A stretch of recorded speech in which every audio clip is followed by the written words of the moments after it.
पाकिस्तान मेरे साथ मिलके, पाकिस्तान की आन है आप, पाकिस्तान की जान है आप,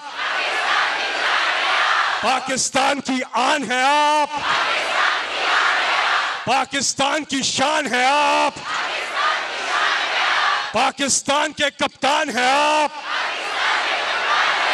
ऑपोजिशन के लिए तूफान है आप, पाकिस्तान के खान है आप, वज़ीर आज़म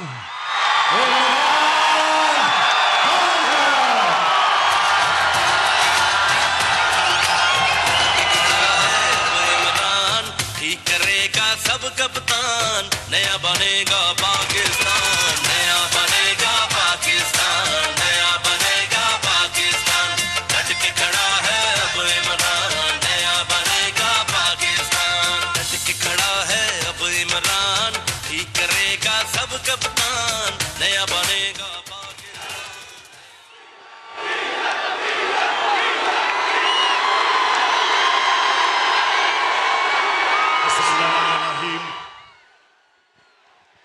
इय्याका नअबुदु व इय्याका नस्तईन।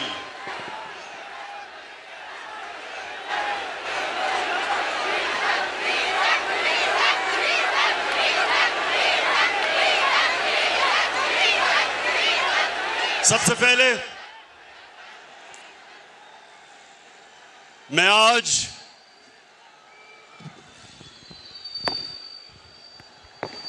अपनी कौम का शुक्रिया अदा करता हूं।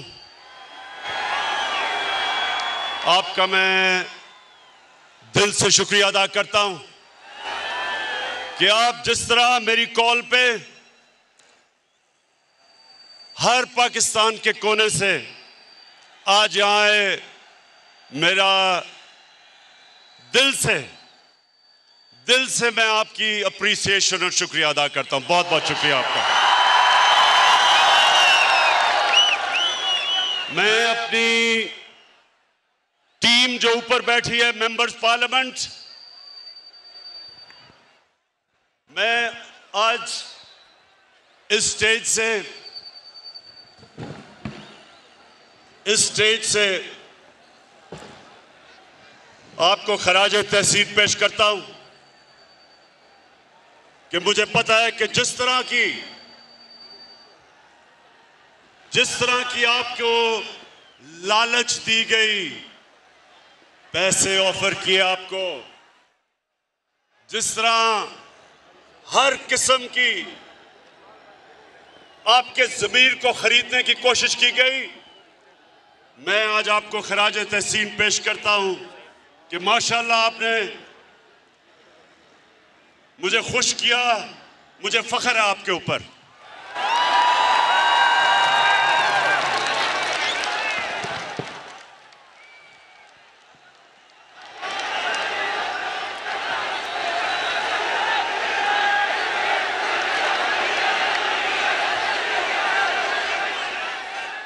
मैं थोड़ी आप खामोशी, क्योंकि मैंने आज आपसे बड़ी अहम बातें करनी है। इतना कई लोग दूर दूर से मेरे पास आए हैं, तो मैं चाहता हूं कि आज आप बड़ी खामोशी से मुझे सुने, क्योंकि मैंने अपनी दिल की आपसे बातें करनी है।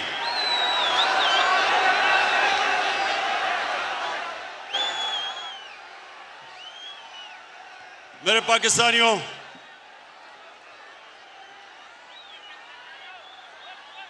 मेरे अजीम बाशऊर पाकिस्तानियों,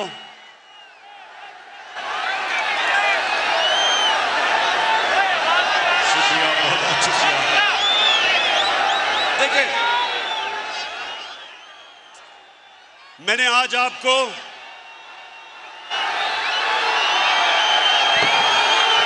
अमर बिन मारूफ, आ रही आवाज,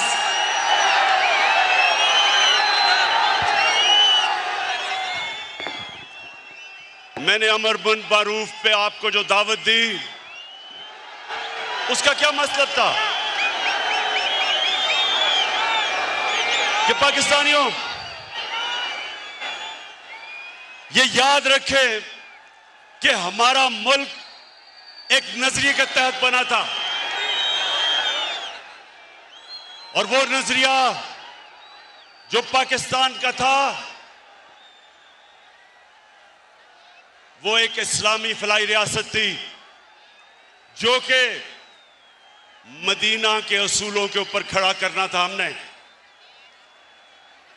तो मेरे से लोग पूछते हैं इमरान खान तुम दीन की इतनी बातें क्यों करते हो?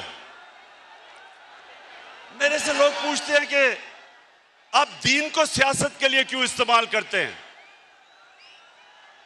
तो मैं आज आपको सबके सामने पहले ये जो मेरे दिल की बात है वो ये कि आज से 25 साल पहले जब मैंने अपनी जमात बनाई थी तो मैं सिर्फ इसलिए सियासत में आया था कि हम जो नजरिया पाकिस्तान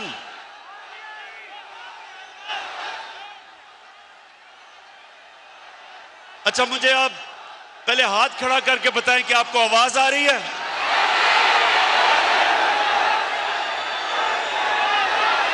सबको आवाज आ रही है? उधर नहीं आ रही? अच्छा एक मिनट, जिनको आवाज नहीं आ रही वो हाथ खड़ा करें।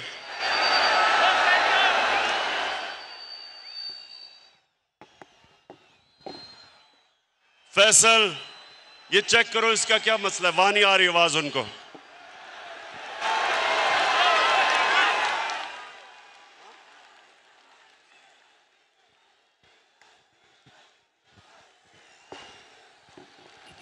स्पीकर से लोग उतर जाए। आपसे गुजारिश है कि स्पीकर जो लगे हुए हैं उनसे आप उतर जाए ताकि आपको आवाज सही जाए।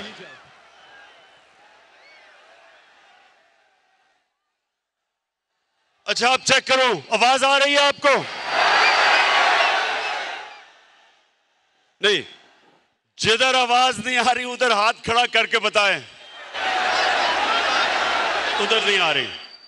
अच्छा मेरी बात सुने, मसला ये हुआ है कि इतना बड़ा जलसा हो गया कि सारे जो हमने इंतजामात किए हुए थे ना वो लाइटें जल रही और ना आवाज आ रही है, तो थोड़ी देर आपको सब्र करना पड़ेगा। ये ठीक कर रहे हैं सिस्टम की आपको आवाज आए, लेकिन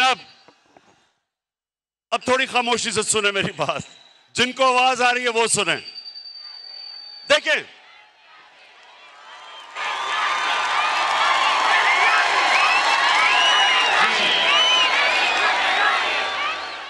मेरे पाकिस्तानियों, जब मैंने सियासत शुरू की तो मेरा एक मकसद था कि मेरा मुल्क जिस नजरिए के तहत बना था, आ गई आवाज? हाथ खड़ा करके बताएं आवाज आ गई है? नहीं तो तुमने इतनी मेरी अहम तकरीर आज मिस कर देनी थी।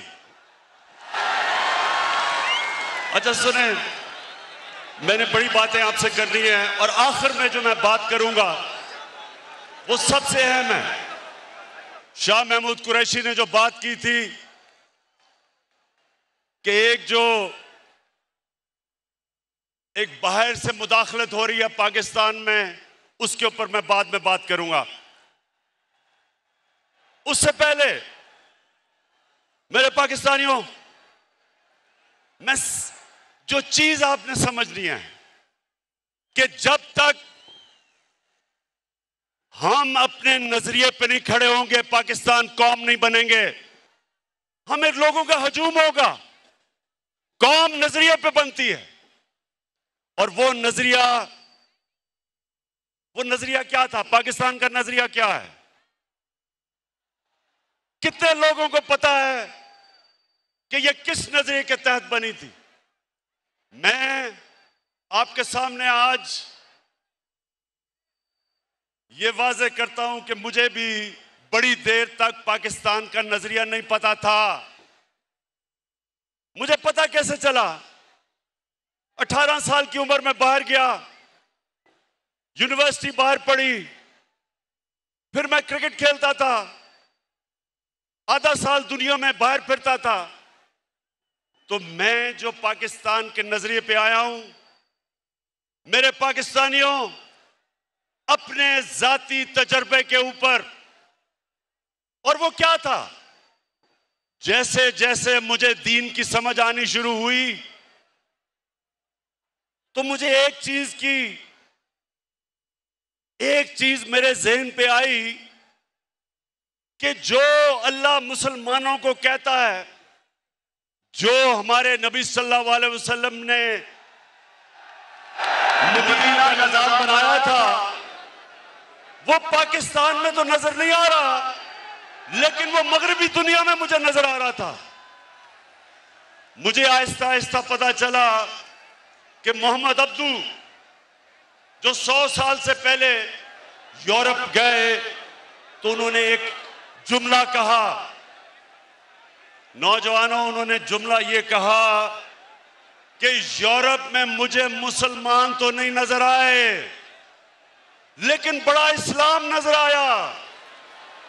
और वापस जब वो मिस्र गया तो कहता, यहां मुसलमान तो बड़े हैं लेकिन इस्लाम नहीं नजर आ रहा। तो मैंने अपने तजर्बे से जो मैंने मगरबी माशरे को समझा, तो मुझे पहली दफा समझ आया कि फलाई रियासत क्या होती है। पाकिस्तान में तो कोई फलाई रियासत नहीं थी। मैं जब पहली दफा बरतानिया गया तो पहली दफा मैंने समझा कि फलाई रियासत क्या है। बरतानिया में एक आम आदमी के लिए अस्पताल में मुफ्त इलाज, उसके बच्चे के लिए मुफ्त तालीम, वो बेरोजगार होता था तो हुकूमत पैसे देती थी, अनएम्प्लॉयमेंट बेनिफिट्स। वो अदालत में जाता था तो हुकूमत उसको वकील करके देती थी। ये पहली दफा हमने देखा। और यही मेरे नबी सल्लल्लाहु अलैहि वसल्लम ने मदीना की रियासत में दुनिया की तारीख की पहली फलाई रियासत बनाई थी, जिधर पहली दफा रियासत ने जिम्मेदारी ली थी अपने बेवों की, यतीमों की, गरीबों की, बूढ़ों की, मजदूरों की। ये पहली दफा मुसलमानों की रियासत में ये चीज आई थी।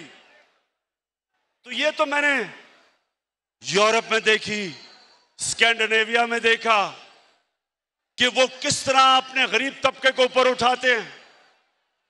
और हाल ही में चाइना में देखा कि पिछले 30 साल में चाइना ने 70 करोड़ लोगों को गुर्बत से निकाला। ये वो हमारे नबी सल्लल्लाहु अलैहि वसल्लम के जो अहकामात थे उन पे चल रहे हैं। पाकिस्तानियों, ये याद रखें कि हमारे नबी सल्लल्लाहु अलैहि वसल्लम रहमतुल लिल आलमीन थे। हमारा जो खुदा है वो रब्बुल आलमीन है, सब इंसानों के वो खुदा हैं। और हमारे नबी सब इंसानों के लिए रहमत बन के आए। इसका मतलब क्या कि जो भी इंसानी माशरा उनके अहकामात पे चलेगा, अल्लाह की बरकत आएगी, वहां उस माशरे पे अल्लाह की नेमतें आएंगी। जब कुरान में अल्लाह कहता है कि नबी के रास्ते पे चलो, तो हमारी बेहतरी के लिए कहता है, क्योंकि जो मदीना की रियासत पे अल्लाह की नेमतें और बरकतें आई, देखते देखते एक रियासत, एक लोग जिनकी कोई हैसियत नहीं थी, दुनिया की उन्होंने इमामत की, वर्ल्ड लीडर्स बने। सदियों तक मुसलमानों ने दुनिया को लीडरशिप दी। तो वो क्या, जब आप नजरिया पाकिस्तान की बात करते हैं तो वो क्या चीजें हैं? सबसे पहले कि एक रियासत में रहम हो, एहसास हो अपने कमजोर तबके का, इंसानियत हो। तो उस रास्ते पे मेरे पाकिस्तानियों, मुझे बड़ा फख्र है कि हम निकल चुके हैं। हम वो मुल्क हैं जो किसी भी दुनिया की डेवलपिंग वर्ल्ड जो मुल्क तरक्की कर रहे हैं किसी मुल्क के अंदर भी यूनिवर्सल हेल्थ कवरेज नहीं है। हर हमने खानदान को हेल्थ इंश्योरेंस दी 10 लाख रुपए की।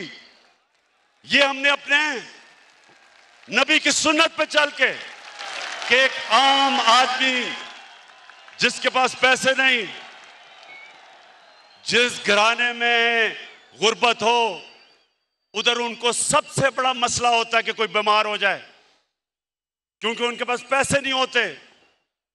तो मेरे पाकिस्तानियों, मुझे फख्र है आज कि पाकिस्तान में वो हम हेल्थ इंश्योरेंस लेके आए हैं कि गरीब से गरीब आदमी एक प्राइवेट हॉस्पिटल में अपना जाके इलाज करवा सकता है, जिधर वो सोच भी नहीं सकता था, पहले तसव्वुर भी नहीं था। उसके अलावा हमारा जो एहसास का प्रोग्राम है, पाकिस्तान की तारीख में कभी इतना पैसा खर्च नहीं किया गया अपने कमजोर को ऊपर उठाने के लिए। हमारा राशन है वो हम शुरू कर रहे हैं 2 करोड़ खानदान के लिए, ताकि उनको महंगाई के अंदर सहारा दिया जाए। हमारी नौजवानों, हमारा कामयाब पाकिस्तान का प्रोग्राम है जिधर 20 लाख खानदानों को हम 5 लाख रुपए एक फर्द को कर्जा दे रहे हैं सूद के बगैर, जिधर 20 लाख उसी खानदान को कर्जा दे रहे हैं सूद के बगैर घर बनाने का, और उसी खानदान को एक फर्द को टेक्निकल एजुकेशन दे रहे हैं ताकि वो अपना रोजगार कमा सके। ये पहली दफा हमारे मुल्क की तारीख में निचले तबके को ऊपर उठाने की कोशिश हो रही है। और जब मेरे नौजवानों, हमारे पास टैक्स पे पैसा आया, हमारा टैक्स बढ़ा, तो सबसे पहले मैंने काम किया 250 अरब रुपए की हमने सब्सिडी देके पेट्रोल की कीमत बजाय 10 रुपए बढ़ाने की 10 रुपए कम की।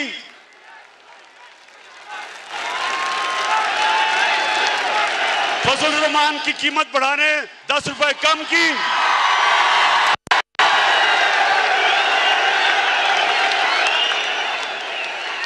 और बिजली की कीमत 5 रुपए यूनिट कम की, 250 रुपए की हमने सब्सिडी दी। और मैं आपको आज यकीन दिलाता हूं कि जैसे जैसे मैं पैसा इकट्ठा करता जाऊंगा, जैसे जैसे मैं टैक्स का पैसा इकट्ठा करता जाऊंगा, वो सारा पैसा मैं अपनी कौम पे खर्च करूंगा, उनके लिए आसानियां पैदा करूंगा।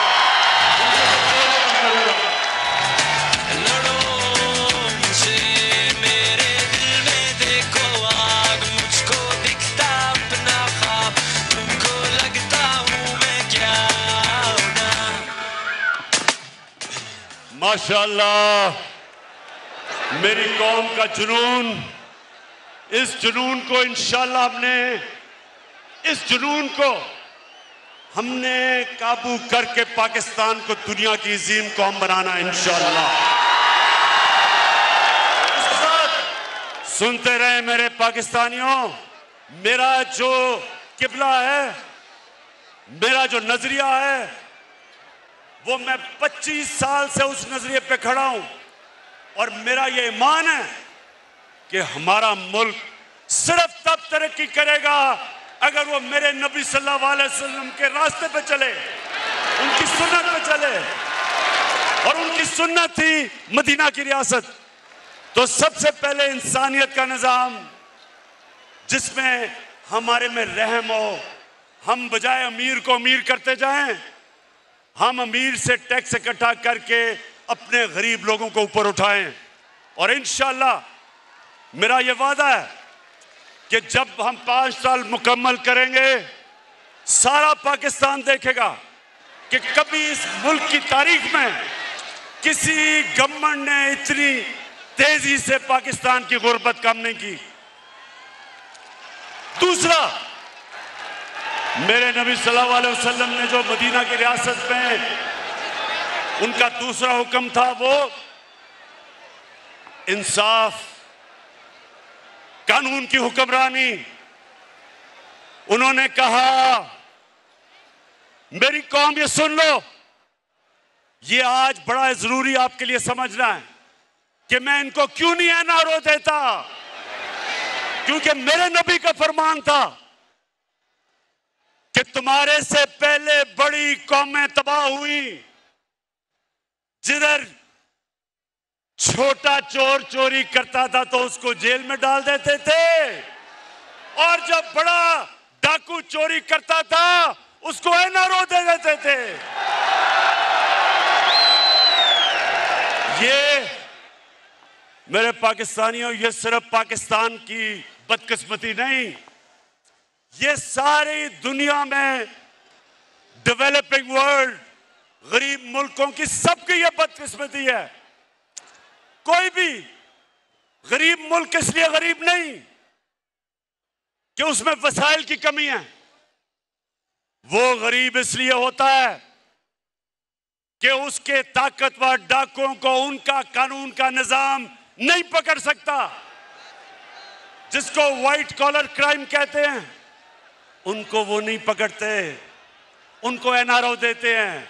वो बड़े डाकू जो पैसा चोरी करके गरीब मुल्कों से चोरी करके ऑफशोर अकाउंट्स, बड़े बड़े महलात, लंदन में महलात ये जो लेते हैं, ये तबाह करते हैं मुल्क को। छोटा चोर मुल्क को तबाह नहीं करता, बड़ा डाकू मुल्क को तबाह करता है। जिस तरह के ये थ्री स्टूजेस, ये तीन चूहे, ये जो इकट्ठे हुए हैं, 30 साल से मुल्क को लूट रहे हैं। ये 30 साल से ये मुल्क इस मुल्क का खून चूस रहे हैं। इनकी अरबों अरबों डॉलर्स, रुपए की नहीं, इनकी डॉलर्स की प्रॉपर्टीज बाहर पड़ी हैं, इनके ऑफशोर बैंक अकाउंट्स हैं। और ये सारा ड्रामा हो रहा है कि किसी तरह जनरल मुशर्रफ की तरह इमरान खान घुटने टेक के इन सबको एनआरओ दे दे। ये सारा ड्रामा है। पहले दिन से ब्लैकमेल करने की कोशिश है। जब मौका मिलता है हुकूमत को गिराने की सिर्फ एक वजह से कोशिश करते हैं कि जनाब हम कोई खास अल्लाह के मखलूक हैं, हम चोरी करें, डाका मारें, इनको कोई खास ऐसी मखलूक है कि इनको सब कुछ माफ हो जाना चाहिए। और जनरल मुशर्रफ ने जो इस कौम पे जुल्म किया, इनके प्रेशर में आके अपनी कुर्सी बचाने के लिए, अपनी गवर्नमेंट बचाने के लिए उसने इस मुल्क के ऊपर जो जुर्म किया, इन चोरों को एनआरओ दिया, उसकी वजह से लूट मार हुई 10 साल।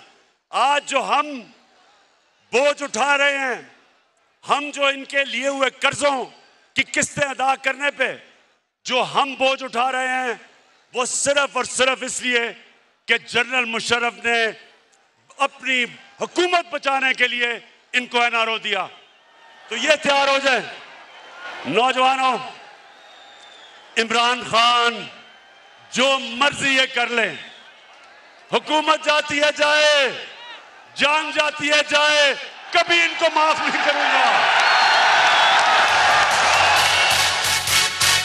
जाग उठा है सारा वतन साथियों, मुजाहिदों, जाग उठा है सारा वतन साथियों, मुजाहिदों। जी, अब जो हमारे नबी सल्लल्लाहु अलैहि वसल्लम ने मदीना की रियासत में कानून की बालादस्ती कायम की थी, सुनो मेरे नौजवानों, हजरत अली रज़ियल्लाहु ताला, उनका मुकाम किधर? उनका मुकाम हमारे दिलों में, हमारे दीन में, हमारी तारीख में। वो खलीफा वक्त होते हैं। और एक यहूदी के साथ केस लगता है अदालत में।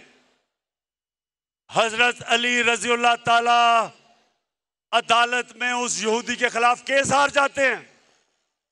खलीफा वक्त केस हारता है क्योंकि काजी उनके बेटे की गवाही नहीं मानता। अब इससे क्या चीज सामने आती है? सबसे पहले कि खलीफा वक्त भी कानून के ऊपर नहीं होता।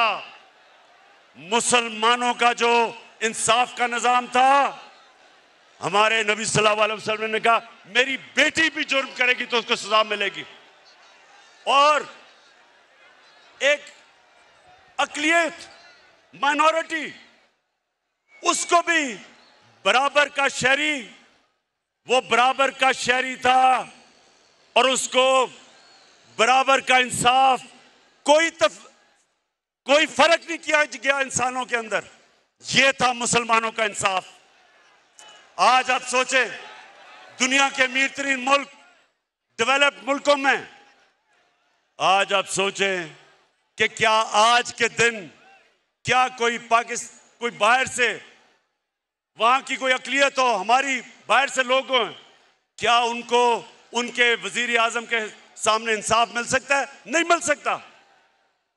आज सोचें कि किसी तरह माइनॉरिटीज को दुनिया में चले जाएं, जो मुसलमानों के दौर में मदीना की रियासत में जो माइनॉरिटीज को प्रोटेक्शन थी, जो उनके हकूक थे, आज आपको डेवलप्ड वर्ल्ड में नहीं मिलते। तो इसका मतलब क्या है कि रहमतुल लिल आलमीन सब इंसानों के लिए रहमत बन के आए थे, इंसानियत को इकट्ठा करने आए थे, तकसीम नहीं करने आए थे, नफरतें नहीं पैदा करने आए थे। और इसलिए मैं पाकिस्तान को वो मुल्क समझता हूं कि हमने भी उधर पहुंचना है। हमारी अकलियतें बराबर के शहरी हैं, कानून के सामने वो बराबर हैं। हम वो मुल्क बनना चाहते हैं जो इंसानों को इकट्ठा करेगा। हम वो फॉरेन पॉलिसी लाना चाहते हैं जो किसी के साथ जंग में शरीक नहीं होगा, लेकिन अमन में हम सबको इकट्ठा करने के लिए तैयार हैं। हम वो, मेरे पाकिस्तानियों, हम वो पाकिस्तान बनाना चाहते हैं जिधर एक कमजोर से कमजोर आदमी को पूरी तरह हमारा इंसाफ का निजाम इंसाफ दे। और फिर ख्वातीन, हमारी यहां ख्वातीन बैठी हैं, आपको पता होना चाहिए क्या मगरब में प्रोपेगेंडा होता है कि जी मुसलमानों के माशरे में औरतों को हकूक नहीं मिलते। मगरब के अंदर औरतों को विरासत के अंदर हिस्सा 100 साल पहले मिलना शुरू हुआ, उससे पहले नहीं मिलता था। इस्लाम के अंदर कुरान और हमारी नबी सल्लल्लाहु अलैहि वसल्लम की सुन्नत 1500 साल पहले तकरीबन उन्होंने हमें, हमारी औरतों को हकूक दिए थे विरासत में। और मुझे अफसोस से कहना पड़ता है कि तकरीबन 70% औरतों को पाकिस्तान में विरासत में हकूक नहीं मिलते। इसलिए हम कानून लेके आए हैं, हमने अब कानून लेके आए हैं कि औरतों को रियासत, उनकी विरासत के अंदर, उनकी इनहेरिटेंस के अंदर जबरदस्ती उनको पूरा उनका हक दिलवाएगी। गुलाम, जब नबी सल्लल्लाहु अलैहि वसल्लम ने मदीना की रियासत संभाली तो गुलामों के कोई हुकूक नहीं थे। उन्होंने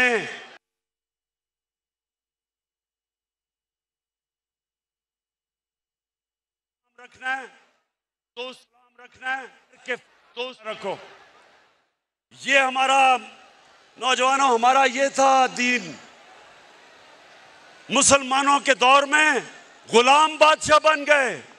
हिंदुस्तान में गुलामों ने हुकूमत की, मिस्र में गुलामों ने हुकूमत की, क्योंकि नबी का फरमान था कि उनको एक घर के फर्द की तरह रखो। तो मेरे पाकिस्तानियों, मुझे बड़ा अफसोस होता है जो मैं मदीना की रियासत जिस तरफ हम सफर पर निकले हुए हैं, मैं ये चाहता हूं कि हम घर के मुलाजमों को, उनको भी उसी तरह रखें, उनको भी अच्छा खाना दें, उनके भी हुकूक पर रखे हैं, वो भी इंसान है। ये हमारे नबी की सुन्नत है। पाकिस्तानियों सुनते जाओ, मैं आपको सफर बता रहा हूं कि आपका नजरिया क्या है, किस लिए यह मुल्क बना था, अल्लामा इकबाल की क्या ख्वाब थी। क्योंकि आज 200 मिलियन यानी 20 करोड़ मुसलमान हिंदुस्तान में हैं, लेकिन जो हिंदुस्तान में भी मुसलमान थे उन्होंने भी पाकिस्तान के लिए वोट किया था, क्योंकि वो ख्वाब थी, वो देखना चाहते थे कि मदीना की रियासत के तर्ज पे मुल्क खड़ा हो। अच्छा अब सुने, मैं अभी आखिर में आपसे जो मेन बात करने के लिए आप सबको बुलाया, मैं जरा आगे चलूं। जो हमारे मदीना की रियासत में अल्लाह ने हमारी कौम को क्या हुक्म दिया था, अमर बिल मारूफ, इसका क्या मतलब है? इसका मतलब ये कि एक कौम के ऊपर लाजमी कर दिया कि आप जब भी आप देखें कि कोई बदी है, बुराई है, कौम की जिम्मेदारी लगाई कि आप उस बदी और बुराई के खिलाफ जिहाद करें, अच्छाई के साथ खड़े हों, क्योंकि ये कौम को जिंदा रखती है। पाकिस्तानियों, मैं जब आज से तकरीबन 20 साल पहले लंदन में था, इराक के ऊपर हमला करने लगा था अमेरिका और बरतानिया, 20 लाख लोग निकले बरतानिया में, 20 लाख लोग सड़कों पे निकले जंग के खिलाफ। अमर बिल मारूफ, इसको कहते हैं अमर बिल मारूफ, कि उनकी हुकूमत को फायदा भी होना था इराक जंग से, इराक में तेल भी था, लेकिन वो अच्छाई के साथ खड़े हुए, उन्होंने कहा नहीं ये गलत है। इसको अमर बिल मारूफ कहते हैं, इसको जिंदा कौम कहते हैं। और मैं आज सबको देख के मुझे खुशी ये है कि मैंने जब आपको कॉल दी, ये जो लोगों के ज़मीरों का सौदा हो रहा है, एक गवर्नमेंट को गिराने की कोशिश क्या कर रही है, पैसे लगा रहे हैं लोगों को खरीदने के लिए। तो मैं आज आप सबका शुक्रिया अदा करता हूं कि आप इस तादाद में यहाँ आए और आपने बताया कि आप इस जुर्म में शरीक नहीं। मैंने जरा आपको बस जो मैं बात करने के लिए आखिर में ये जो साजिश है उसके ऊपर बात करने से पहले मैं सिर्फ आपके लिए ये बताना चाहता हूं कि इन्होंने फैसला किया कि हमारी हुकूमत को गिराना है, क्योंकि जी पाकिस्तान तबाह हो रहा है। तो नौजवान ये सुन लो, मेरे पाकिस्तानियों जो सुन रहे हो, मैं बड़ी जल्दी आपको बताना चाहता हूं और मैं आज दावा करता हूं कि पाकिस्तान की तारीख में 3.5 साल में किसी हुकूमत ने इस तरह की परफॉर्मेंस नहीं दी जो हमने अपने 3.5 साल में दी है।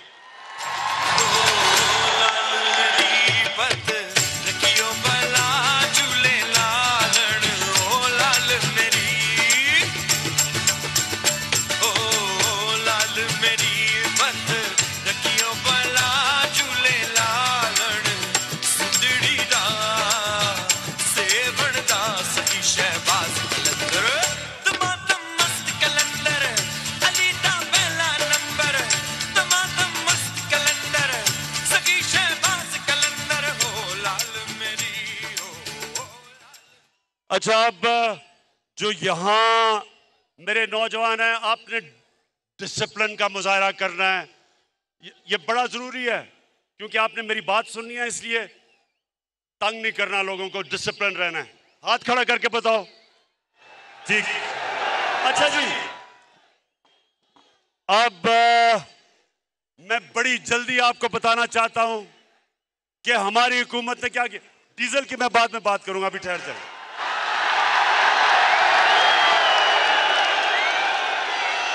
डीजल की कीमतें, शुक्र करें, 10 रुपए कम किए डीजल की कीमत।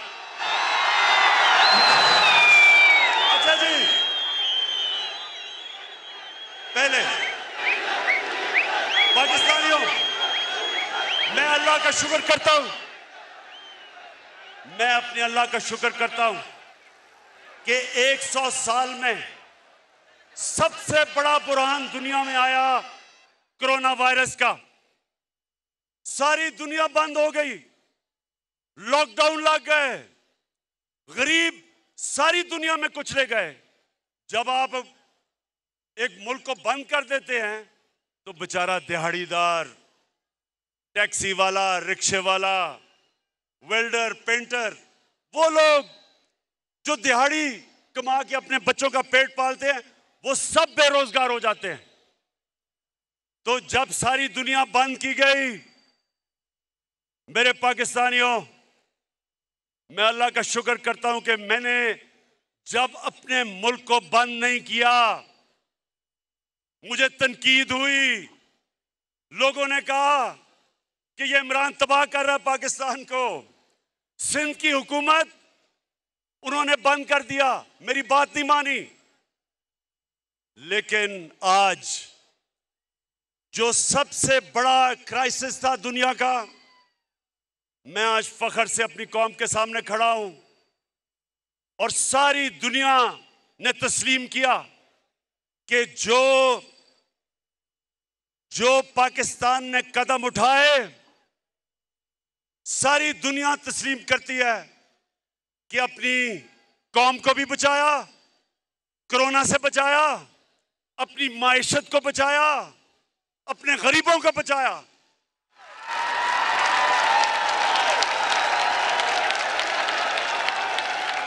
अभी वर्ल्ड बैंक ने एक रिपोर्ट दी है।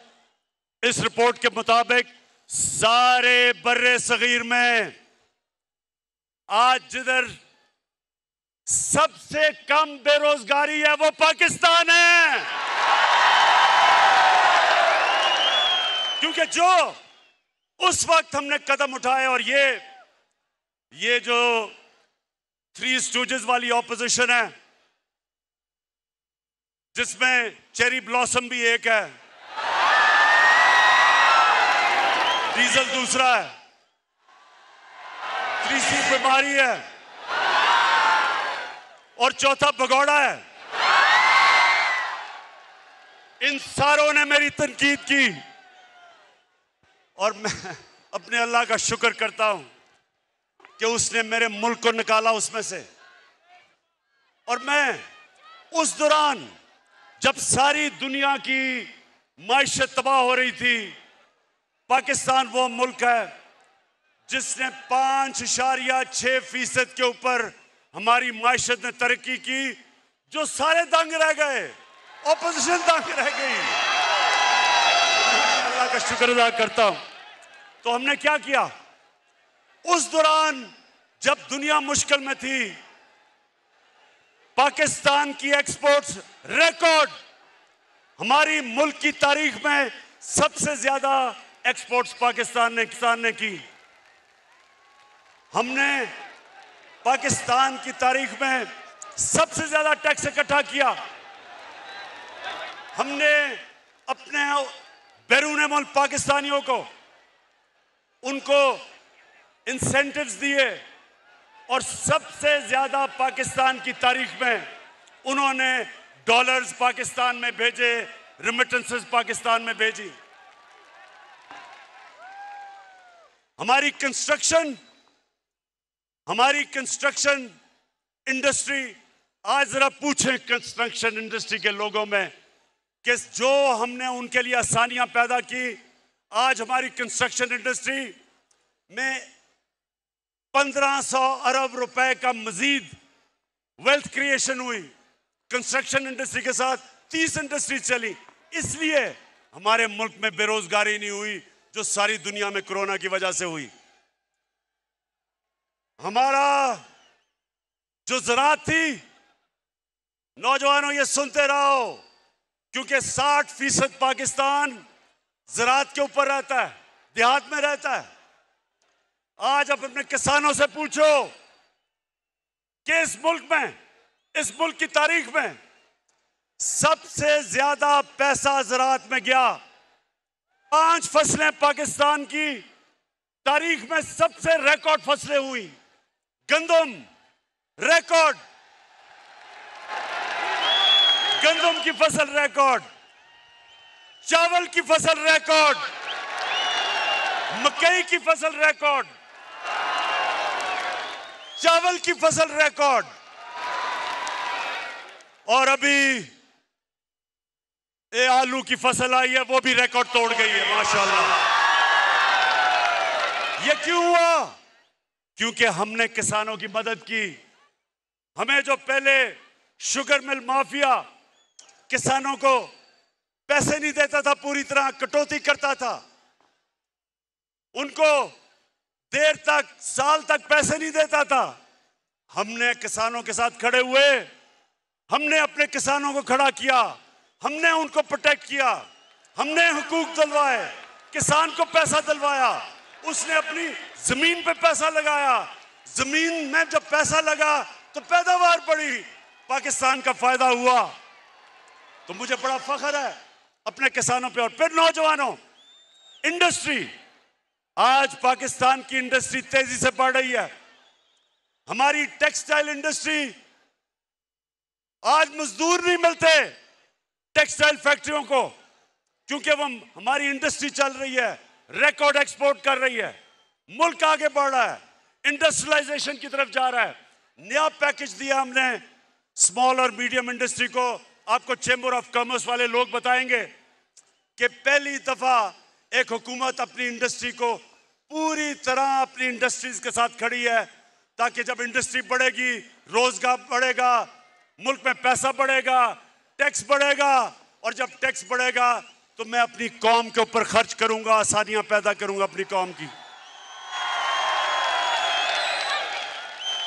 फिर नौजवानों, ये तैयार हो जाओ, पहली दफा पाकिस्तान में तनख्वाहदार लोगों के लिए, जिनके पास कभी भी पैसा नहीं था अपना घर खरीदने के लिए, हमने पहली दफा पाकिस्तान के बैंकों के साथ मिलके 30 अरब रुपया उनको सब्सिडी दी।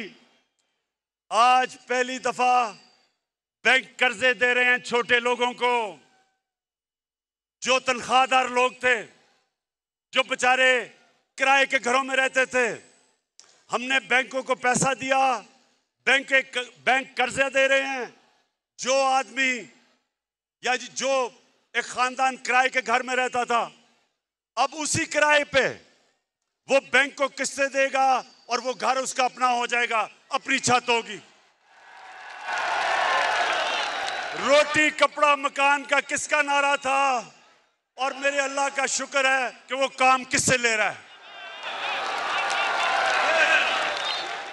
फिर तैयार हो जाओ। ये कहते हैं ना कि इस गवर्नमेंट ने किया कुछ नहीं।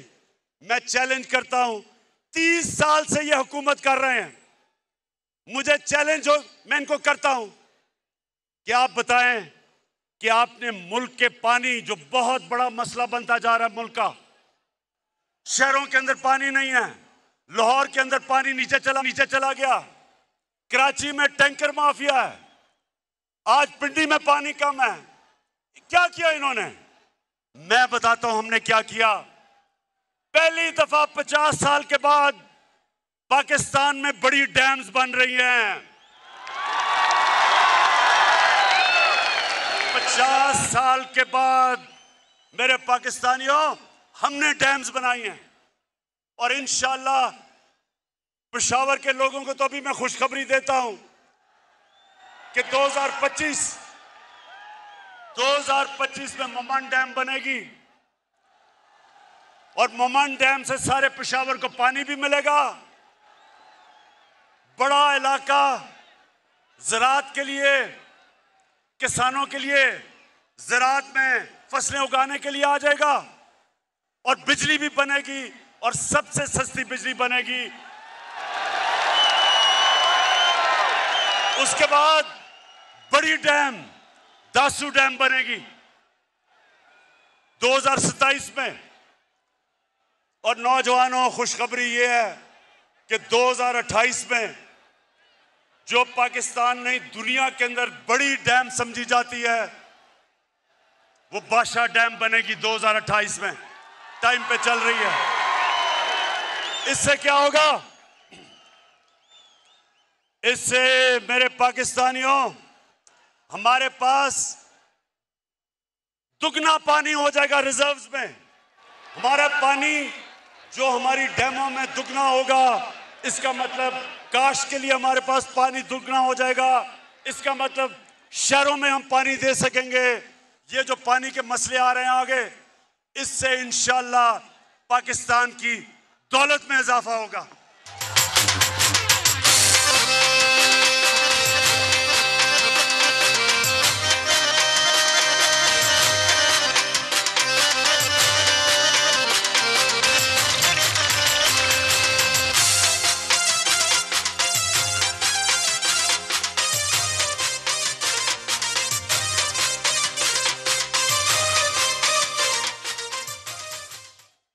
अच्छा, अब जरा अभी आपने असल जो मैं आखिर में बात करनी है उसकी आपको इंतजार करनी पड़ेगी। मैं सिर्फ ये जो लोग कहते हैं ना कि इन्होंने किया क्या है, तो मैं आज अपनी कौम को बताऊं हमने किया क्या है। मैं अपने मीडिया के लोगों को कहना चाहता हूं कि जब आप शाम को अपने टीवी शोज करते हैं, मैं एंकर्स को कहता हूं, खुदा के वास्ते कोई माइशत के माहिरों को बुला लें और उनको बैठ के कम से कम मुआवजा करें कि पहले मुल्क से क्या होता था और हमने 3.5 साल में मुल्क के लिए क्या किया है। अब अगर मरियम बीबी जिसने जिंदगी में 1 घंटे का काम नहीं किया और कांपे टांगने वाले जिसको अभी 14 साल में उर्दू ही नहीं बोलनी आई, मैं लीडर बनना चाहता हूं। और आसिफ जरदारी उसको थोड़ा बड़ा होने देना था लीडर बनाने से पहले। कहता है, अच्छा वो कहता है कि मुझे अगर तुमने ये कुछ हर रोज धमकियां देता है, अगर नैब ने मुझे बुलाया तो मैं ये कर दूंगा। भाई बिलावल क्या करोगे? मैं रो पड़ूंगा। अच्छा जी, अब सुने, पहली दफा इस्लामाबाद के बाद पाकिस्तान में एक नया शहर बन रहा है, रावी सिटी। इस्लामाबाद के बाद पहली दफा शहर बन रहे हैं। क्यों बना रहे हैं हम शहर? हम इसलिए बना रहे हैं लाहौर को बचाने के लिए, रावी को बचाने के लिए। रावी एक गंदा नाला बन चुका है। ये जो शहर है ये मॉडर्न सिटी बन रहा है, ये ऊपर जाएगा। इसके ऊपर 2 करोड़ दरख्त लगाएंगे इर्द गिर्द ताकि पोल्यूशन का मुकाबला करे वो शहर। वाटर ट्रीटमेंट प्लांट्स बनेंगे ताकि बजाय सारा सूरज का पानी रावी में जाए और वो नीचे सिंध तक जाए, हम ट्रीट करके साफ पानी दरिया में करें, दरिया को रिवाइव करें, ऊपर बैराज बनाएं ताकि लाहौर की वाटर टेबल ऊपर आए। और फिर से मैंने कहा जब 2 करोड़ दरख्त लगेंगे तो आबो हवा साफ होगी, पोल्यूशन कम होगी। ये पहली दफा इस्लामाबाद के बाद दूसरा शहर बन रहा है, मेगा प्रोजेक्ट है। फिर हमने लाहौर का वॉल्टन एयरपोर्ट था, उसको चेंज करके सेंट्रल बिजनेस डिस्ट्रिक्ट बनाया।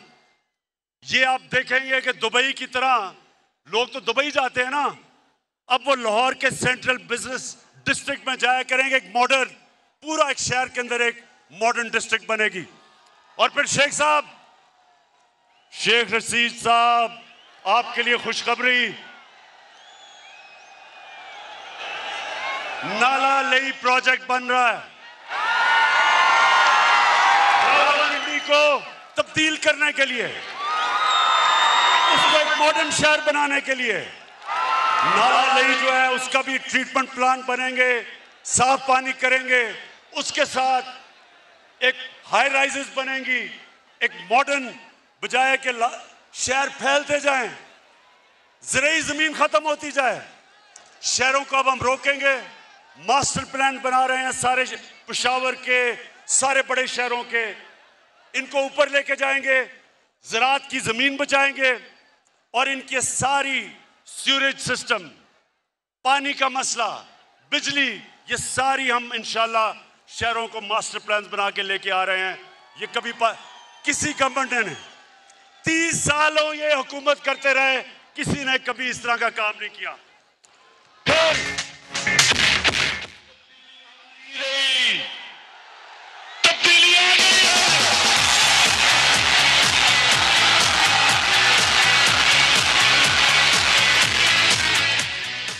माशाल्लाह माशाल्लाह, जुनून आपका मैं मान गया हूं। अच्छा आप सुनते जाए। नहीं, डीजल बाद में।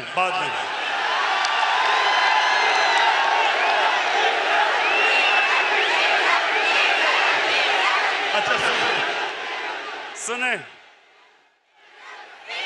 मेरे पाकिस्तानी, सुने, क्या मैं आपको बताना चाहता हूं कि करप्ट हुकूमतों में मुल्क को नुकसान क्या होता है, और जब एक ईमानदार लोग हुकूमत करने आते हैं तो मुल्क को फायदा क्या होता है। अब सुने जरा, खामोशी से सुनना है, डीजल की बाद में बात करेंगे।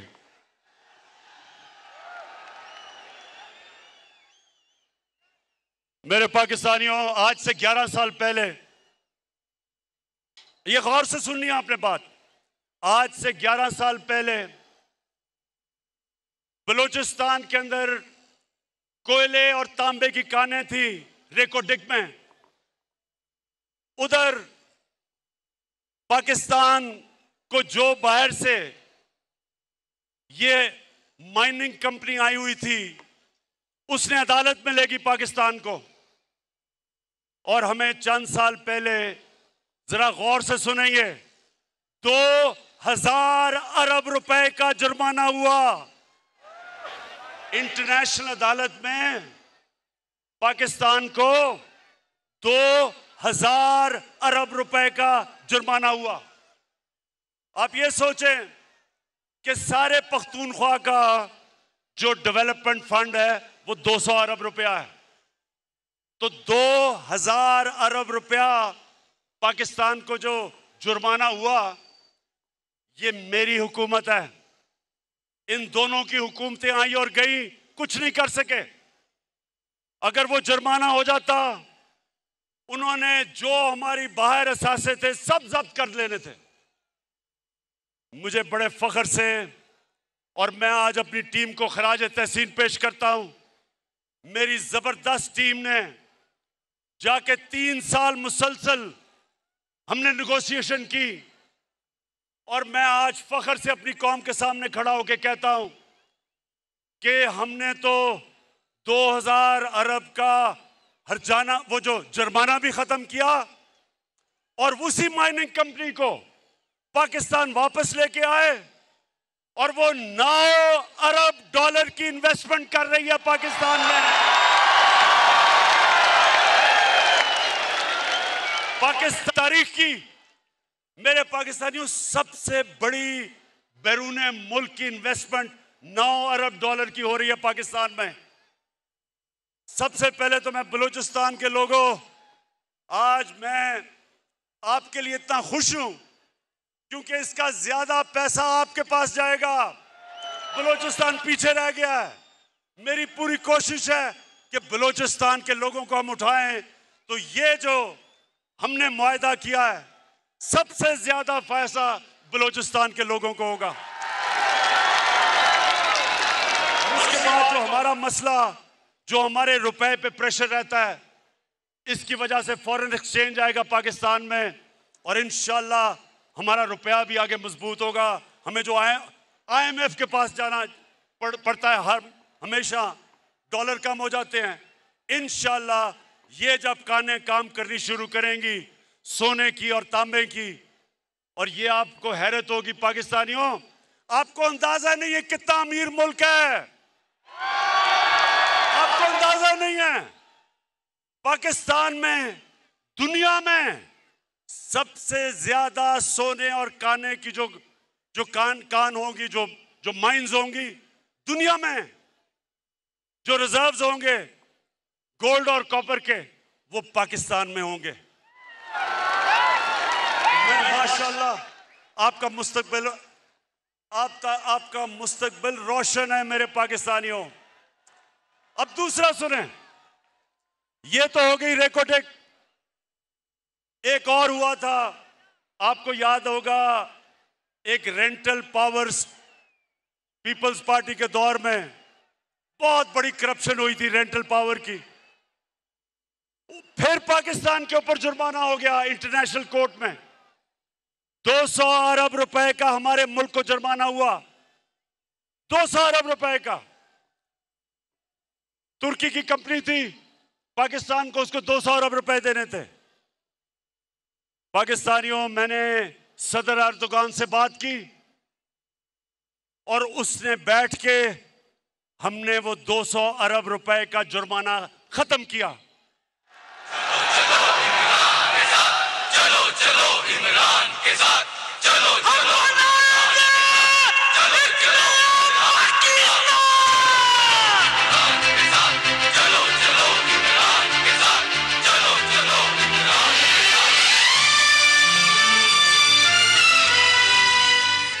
मुझे नौजवानों जो ऊपर चढ़े हुए हो, मुझे पता है आपका जुनून, लेकिन मुझे डर है आप गिरना पड़ो। अच्छा जी, सुनते जाएं मेरे पाकिस्तानियों, सुनते जाएं। इन्होंने पिछली हुकूमतों ने, सुने सुने सुने, मैं आपको बता रहा हूं कि जब एक करप्शन से पाक जब गवर्नमेंट आती है तो कौम को कितना फायदा होता है। मैंने आपको 2 चीजों की बता दी, हमने आके नेगोशिएट किया, मुल्क को पैसा बचाया। अब तीसरी सुने,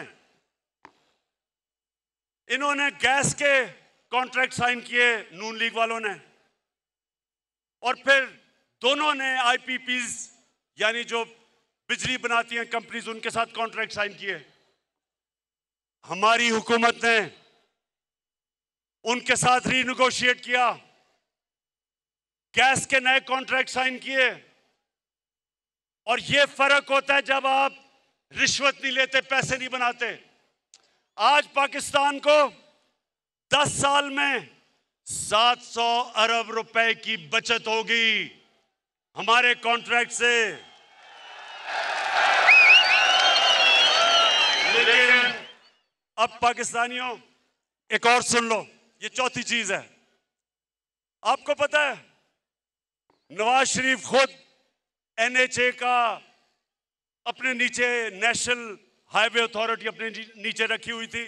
मैं बताता हूं क्यों रखी हुई थी। अब ये जरा गौर से सुने पाकिस्तानियों, 2013 और 2021 के बीच में सारी दुनिया में महंगाई हुई, सारी दुनिया में चीजें महंगी हुई। अब आप ये एनएचए की वेबसाइट पे चले जाएं, वेबसाइट के ऊपर लिखा हुआ है कि 2013 में फी किलोमीटर सड़क कितनी कीमत पे बनती थी और 2021 में सड़क फी किलोमीटर कितनी में बनेगी। अब सोचे ना, 2021 में जाहिर है ज्यादा महंगी हुई होगी क्योंकि महंगाई हो गई। लेकिन मेरे पाकिस्तानियों, आपको हैरत होगी कि नून लीग ने जो 2013 में सड़कें बनाई और जो हमने 2021 में सड़कें बनाई, और ये सारा रिकॉर्ड एनएचए की वेबसाइट पे है। तो जो 2021 में सड़क बनी, वो 2013 की जो सड़क फी किलोमीटर बनी, 23 करोड़ रुपया सस्ती बनी।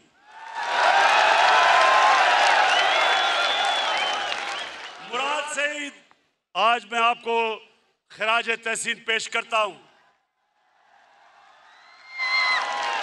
एनएचए इनके नीचे है। इसने जब मुराद ने मुझे शुरू में बताया तो मैं मानूं ना कि ये कैसे हो गया। फिर मैंने इसकी बात नहीं मानी। फिर मुझे एक दोस्त मिलने आया, वो कहता मेरा एक बिल्डिंग प्रोजेक्ट है। तो मैं जब बिल्डिंग प्रोजेक्ट पे गया तो जो कॉन्ट्रैक्टर था वो मुझे कहता कि जी हमें 2021 के नहीं, हमें 2013 के रेट चाहिए हैं। वो कहता मैं बड़ा हैरान हो गया कि 2013 के रेट।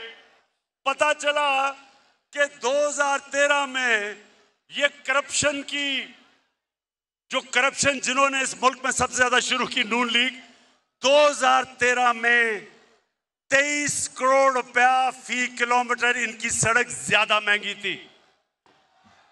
इसका मतलब हमने कैलकुलेट किया। अब पाकिस्तानियों ये सुनो कि चोरी किस तरह ये मुल्क लूटा गया है। हमने कैलकुलेट किया कि जिस रेट पे इन्होंने सड़कें बनाई, इन्होंने 1000 अरब रुपए की चोरी की मुल्क से, 1000 अरब रुपए की।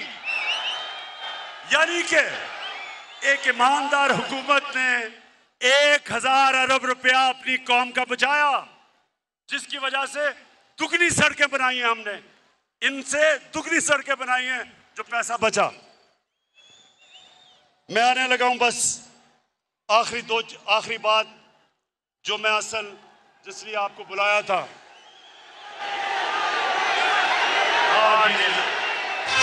सबके लबों पे है तराना इंसाफ का, यारों आने वाला है ज़माना इंसाफ। मैं सिर्फ 2 आने वाली नस्लों के लिए 2 चीजें, मुझे पूछो, मैं इनसे पूछता हूं, 30 साल से आप हुकूमत में थे, कभी आपने सोचा अपनी आने वाली नस्लों का?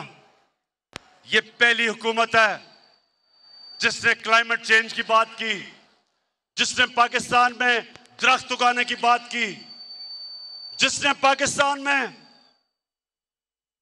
सबसे पहले 1 अरब दरख्त उगाए पख्तूनख्वा में 2013 और 18 के बीच में, और आज हम 10 अरब इंशाल्लाह अपने मुल्क में दरख्त उगा के अपने आने वाली नस्लों के लिए एक बेहतर पाकिस्तान इंशाल्लाह छोड़ के जाएंगे।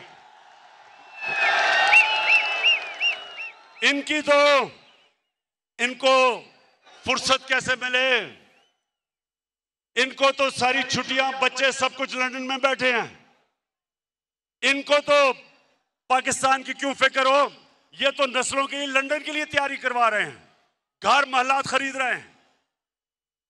पाकिस्तानियों, जो दूसरी चीज मैं आज आपके सामने, सबके सामने जो कहना चाहता हूं कि आपको अंदाजा नहीं कि हमारा मुल्क में अल्लाह ने किस किस्म की खूबसूरती और किस किस्म की नेमतें बख्शी हैं।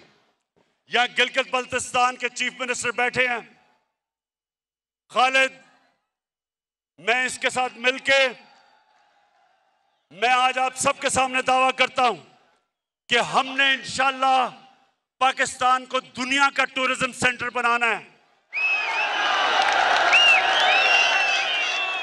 स्कर्दू को हमने इंटरनेशनल एयरपोर्ट बनाया, अब दुनिया से डायरेक्टली स्कर्दू टूरिस्ट आया करेंगे। स्कर्दू को इंशाल्लाह उसके इर्द गिर्द जो इलाके हैं, मैंने ऑस्ट्रियन से बात की है, ऑस्ट्रिया में सबसे ज्यादा स्कीइंग होती है, स्कर्दू को इंशाल्लाह पाकिस्तान का स्कीइंग कैपिटल बनाएंगे। और आप देखेंगे कि किस तरह बाहर से पैसा आता है। हमारे मुल्क में जिस तरह की खूबसूरती है, किसी ने सोचा ही नहीं टूरिज्म को डेवलप करने का। मैं आपको साबित करता हूं कि अगर ये, मुझे अफसोस है कि कोरोना की वजह से हम आगे नहीं बढ़ सके, क्योंकि सारी दुनिया में टूरिज्म खत्म हो गई, लेकिन इंशाल्लाह जैसी कोरोना खत्म हुई, मैं अब आपको इस मुल्क में टूरिज्म उठा के दिखाऊंगा, मुल्क में पैसा ला के दिखाऊंगा, और सबसे ज्यादा अपने नौजवानों के लिए रोजगार पैदा करूंगा।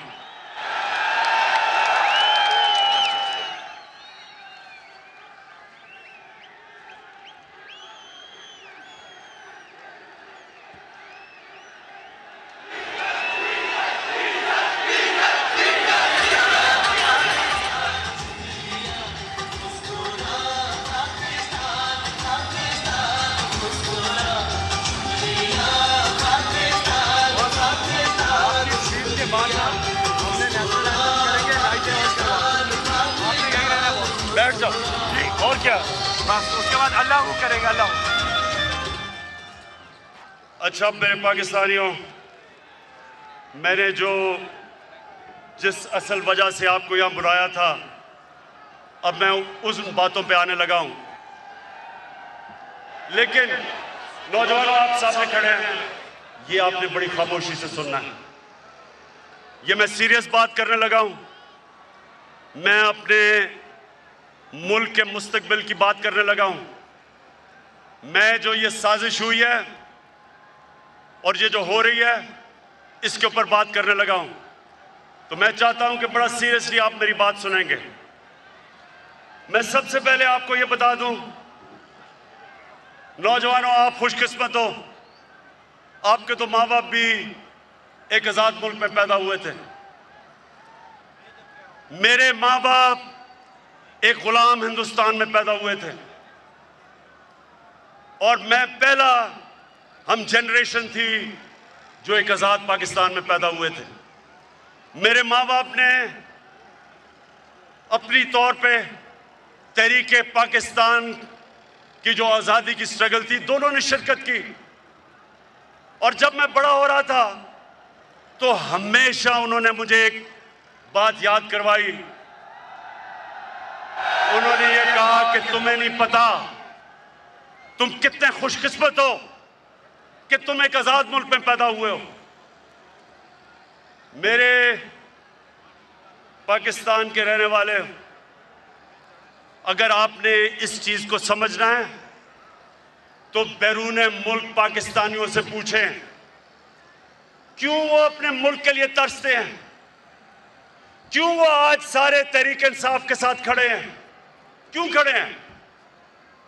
क्योंकि जब वो बाहर किसी पराए मुल्क में रोजी कमाने जाते हैं तो उनको सबसे ज्यादा कदर होती है कि अपने मुल्क में रहना कितनी बड़ी अल्लाह की नेमत है।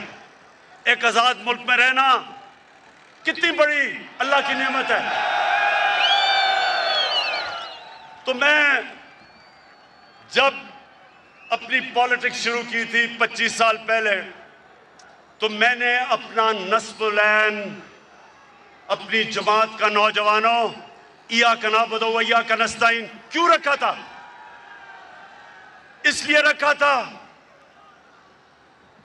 कि अल्लाह तेरी इबादत करता हूं और तेरे से मदद मांगता हूं और किसी के सामने नहीं झुकता।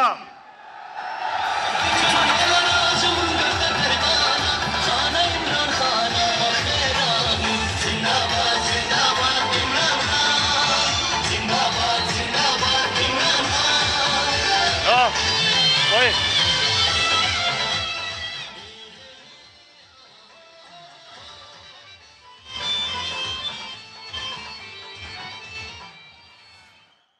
ला इलाहा इल्लल्लाह।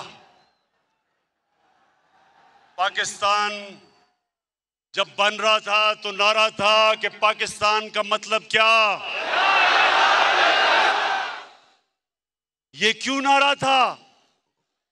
ये नारा एक गैरतमंद कौम का था कि अल्लाह तेरे सिवा कोई खुदा नहीं, ला इलाहा इल्लल्लाह इंसान को गैरत देता है।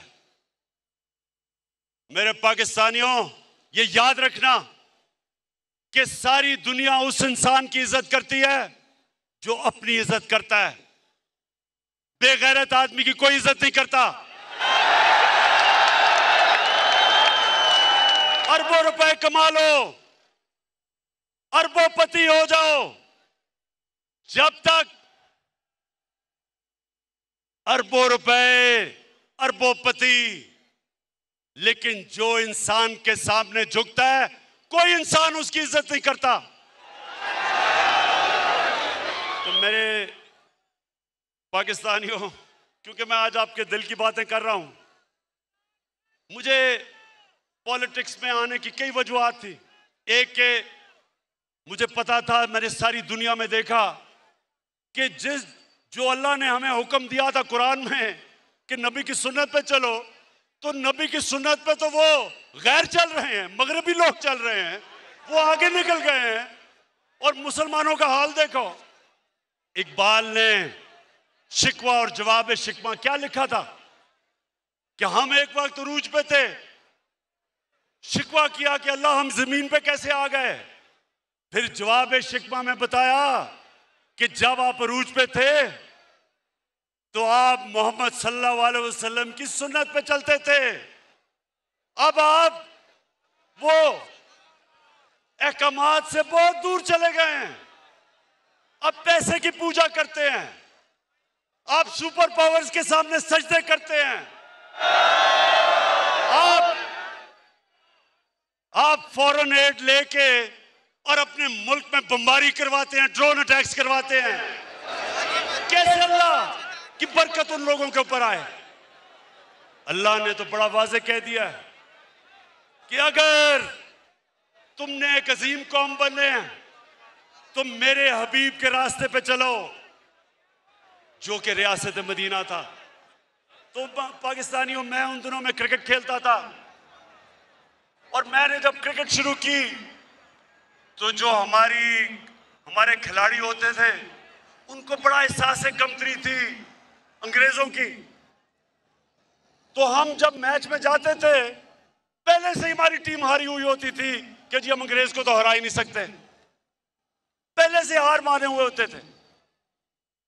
और जब हमने जीतना शुरू किया, हमारी टीमें इतनी कमजोर नहीं थी, इतनी ताकतवर नहीं थी। टीमें हमारी 70 की दहाई में ज्यादा ताकतवर थी, लेकिन 80 की दहाई में पाकिस्तान ने सारी दुनिया में जाके जीता, क्योंकि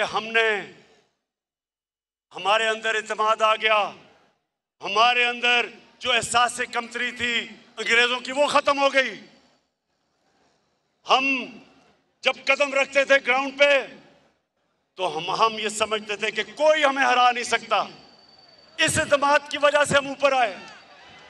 तो मैंने जब अपने मुल्क को देखा, हमारे मुल्क में मुझे कभी नहीं भूलता, शायद आपको बड़ेों को याद हो, एक रमजी यूसुफ एक आदमी था, अमेरिकनों ने कहा हमें दो, 90 की दिहाई में हमने कोई कानून के मुताबिक चले बगैर हमने उसको अमेरिका के हवाले कर दिया। अब ये सुने हुआ क्या मेरे पाकिस्तानियों, ये सुने क्या हुआ। अदालत में वो जाता है, रमजी यूसुफ, उसका वकील जज के सामने क्या कहता है ये जरा सुनो। जज के सामने कहता, जज ने कहा कि इसको सजा होनी चाहिए, इसको तो पाकिस्तान की हुकूमत ने भेज दिया हमारे पास, पाकिस्तान की हुकूमत समझती है कि इसको सजा होनी चाहिए। तो पाकिस्तानियों, वो रमजी यूसुफ का वकील अदालत में खड़े होकर कहता कि पाकिस्तानी डॉलरों के लिए अपनी मां बेच सकते हैं। मुझे ये कभी नहीं भूलता। मुझे शर्म ये आई कि मेरी कौम गैरतमंद है, लेकिन जो इसके लीडर हैं वो बेगैरत है। जो मुल्क के लीडर, सरबरा अपने लोगों के साथ नहीं खड़ा हो सकता, उनके हुकूक की हिफाजत नहीं कर सकता, सुपर पावर से एड की लालच में घुटने टेक देता है, याद रखें वो मुल्क कभी तरक्की नहीं कर सकता। खुददार कौमें ऊपर जाती हैं, भीख मांगने वाली और कर्जे मांगने वाली कभी कौमें तरक्की नहीं करती। तो मैं जब पाकिस्तान में मैंने सियासत शुरू की, मैंने तब एक बात कही थी कि क्योंकि मेरे दिल में ला इलाहा इल्लल्लाह है, मैं कभी किसी के सामने नहीं झुका और मैं कभी अपनी कौम को किसी के सामने नहीं झुकने दूंगा।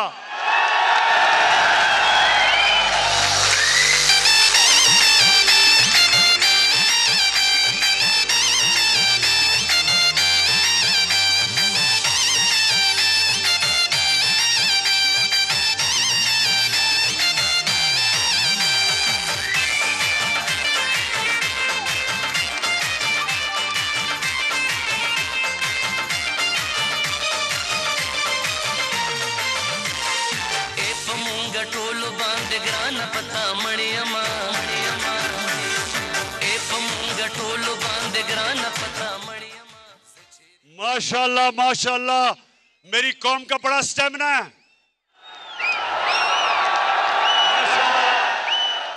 अच्छा, अब ये जो मैं आपके सामने बात करने लगा हूं, ये मैं आपको बता दूं कि मैं बड़ी कम तकरीर लिखता हूं, लेकिन क्योंकि ये बात एक ऐसी है कि मैं ये नहीं चाहता कि मैं जज्बात में आके कोई ऐसी बात कर दूं कि हमारे मुल्क को हमारी फॉरेन पॉलिसी इफेक्ट उससे हो जाए। तो इसलिए मैं जिम्मेदार होके बड़ा ये तकरीर लिखी और मैं आपको एक एक जुमला बताता हूं। अब जरा आपने गौर से सुनना है। हमारे मुल्क को हमारे पुराने लीडर्स की करतूतों के हाथों धमकियां मिलती रही। सुनते रहे, हमारे मुल्क को हमारे पुराने लीडर्स की करतूतों की वजह से धमकियां मिलती रही। ये सुने अगला, हमारे मुल्क में मुल्क के अंदर मौजूद लोगों की मदद से हुकूमतें तब्दील की जाती रही।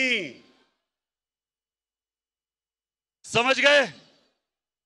अपने लोगों की मदद से हुकूमतों को तब्दील किया। भुट्टो, जुल्फिकार अली भुट्टो,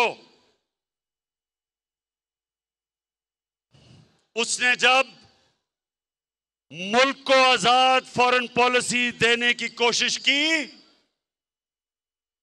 जुल्फिकार अली भुट्टो, मेरे उससे बहुत इख्तलाफात होंगे लेकिन मुझे उसकी खुददारी हमेशा पसंद थी। तो उसने मुल्क को जब आजाद फॉरेन पॉलिसी देने की कोशिश की तो फजल रहमान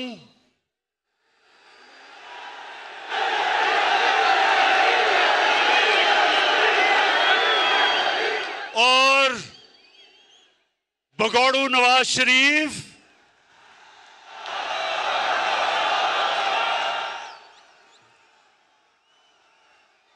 इनकी सुनते रहें, सुने सुने सुने सुने, अभी मैं और भी आता हूं कि इन दोनों की उस वक्त की पार्टियों ने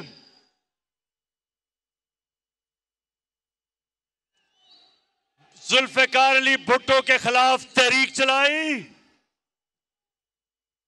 और आज जैसे हालात बना दिए गए मुल्क में, और उन हालात की वजह से जुल्फिकार अली भुट्टो को फांसी दी गई। गौर से सुने एक एक बात जो मैं आपके सामने रख रहा हूं।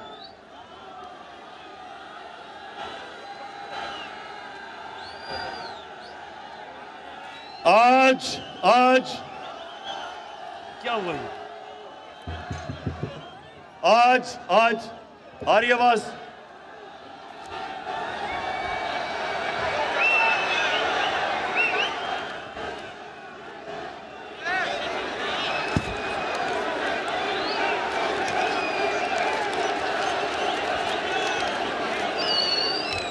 ये स्पीकर से लोगों को उतार दीजिए प्लीज। खान साहब की स्पीच सुनने दीजिए। देखिए, ये सबसे अहम चीज मैं कह रहा हूं तो स्पीकर से उतरे क्योंकि लोगों ने सुनना है।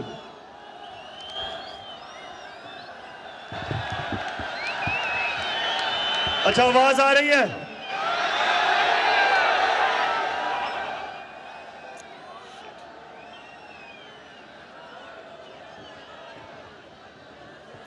जल्दी इसको ठीक करें।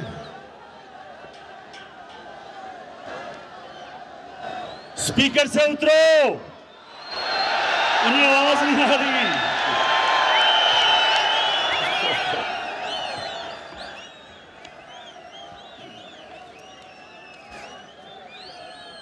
अच्छा सुने, मुझे लगता है आपको बाद में बताना पड़ेगा कि मैंने क्या कहा है। अच्छा जी, आज अच्छा, अब स्पीकर से दूर है ना, ये बड़ी अहम तकरीब मैंने करनी है। आज उसी भुट्टो के दामाद आसिफ जरदारी सबसे बड़ी बीमारी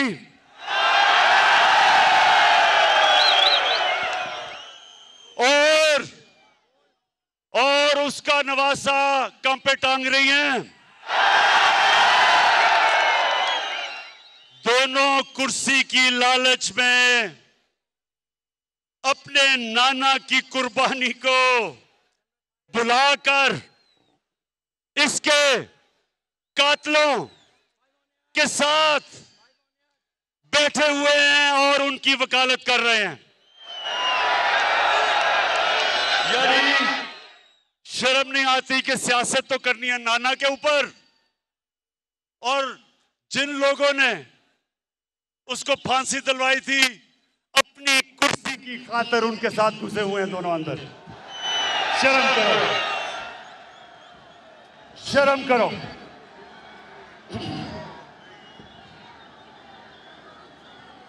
अच्छा, आज फिर मुल्क को उन्हीं हालात के सामने रख दिया गया है।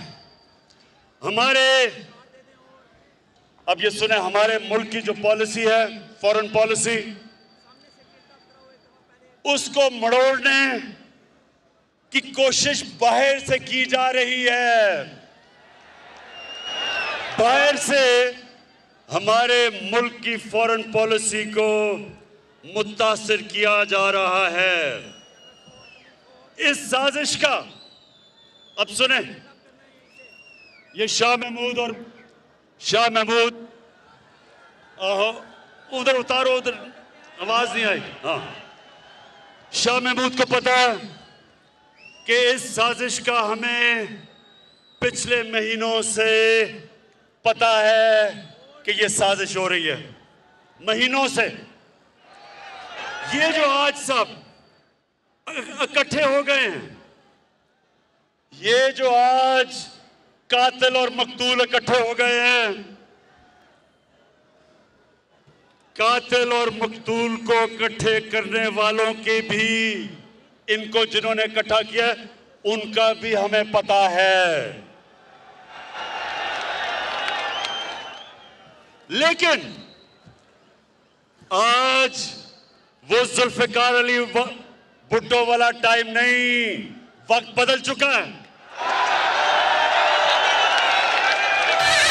लीडर हमारा खान है, इंसाफ की पहचान है, नया चाहता पाकिस्तान है, बखेरा लीजिए इमरान है सबकी जान, लीडर हमारा खान है।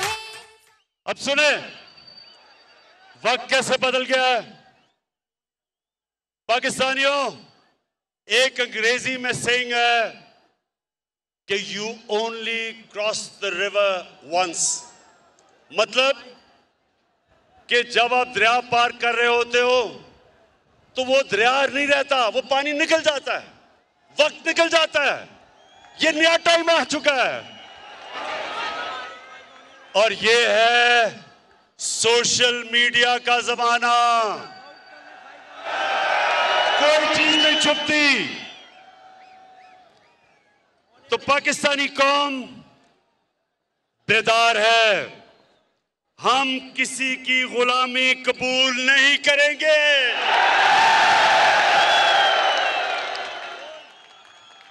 हम सबसे दोस्ती करेंगे, गुलामी नहीं करेंगे।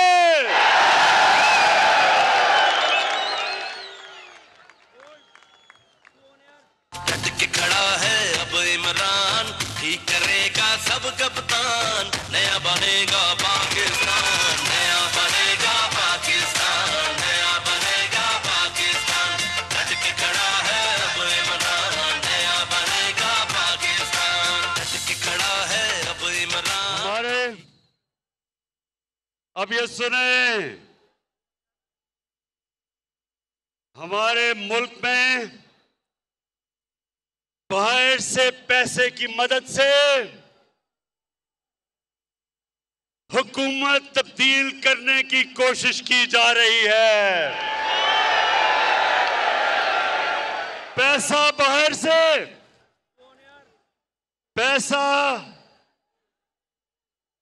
पैसा बाहर से है, लोग हमारे इस्तेमाल हो रहे हैं, ज्यादातर अनजाने में, लेकिन कुछ जानबूझ के ये पैसा इस्तेमाल कर रहे हैं हमारे खिलाफ। और वो मैं अभी आगे बताता हूं। पाकिस्तानी कौम ने, नौजवानों, पाकिस्तानी कौम ने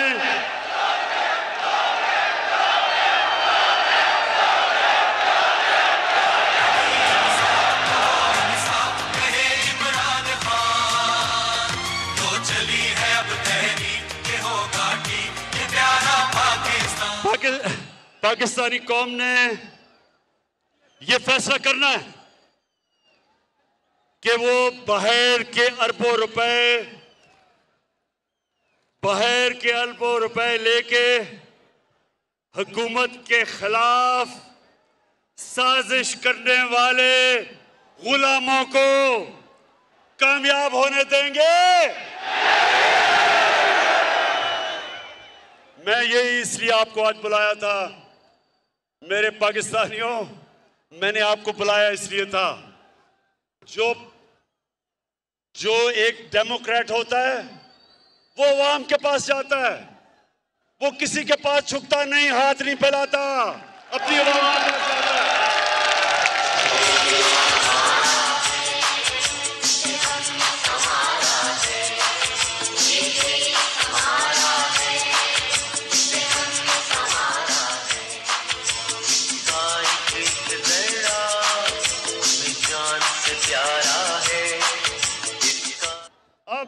अब हेलो, आ रही आवाज?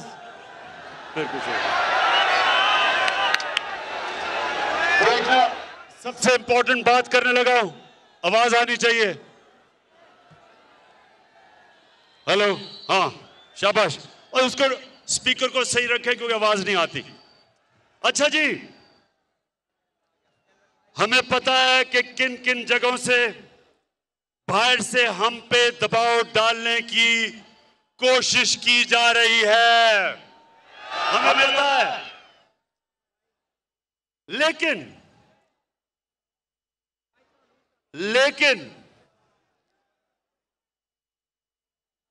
हमारे मुल्क की मफाद में लिखकर हम कह रहे हैं कि हमारे मुल्क की मफाद में, लेकिन लिख के हमें धमकी दी गई है।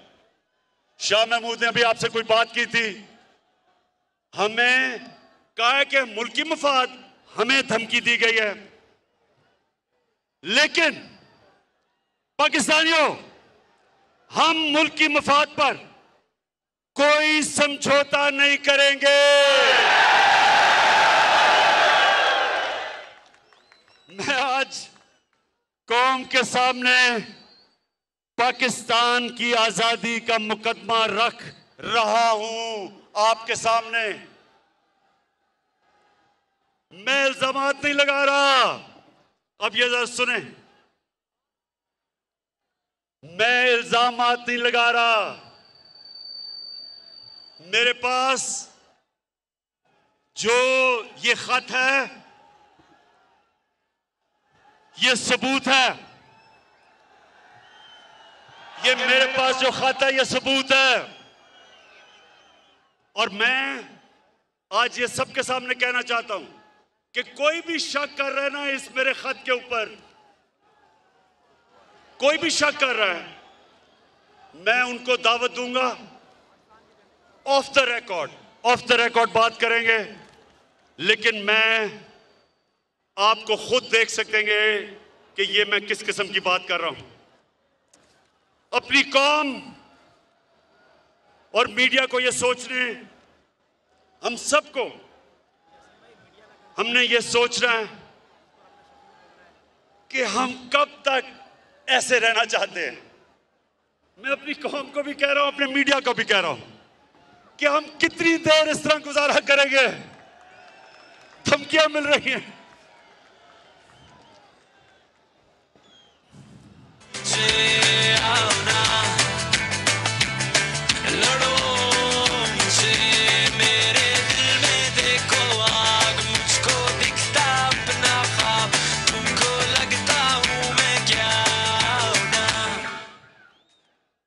मैं फिर से कह रहा हूं, आज सबके सामने आज दिल खोल के बात कर रहा हूं। बैरूनी साजिश की ऐसी बहुत सी बातें हैं जो मुनासिब वक्त पर और बहुत जल्द सामने लाई जाएंगी। तैयार है ना सब?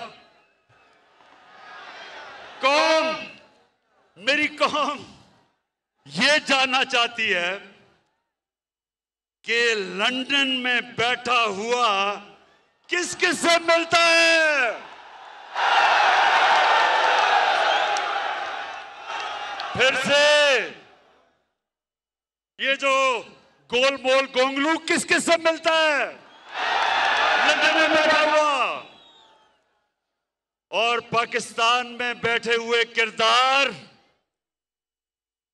किसके कहने के ऊपर चल रहे हैं?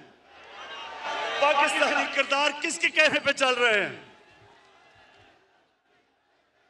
आपको अंदाजा है किसके कहने पे चल रहे हैं? बताओ।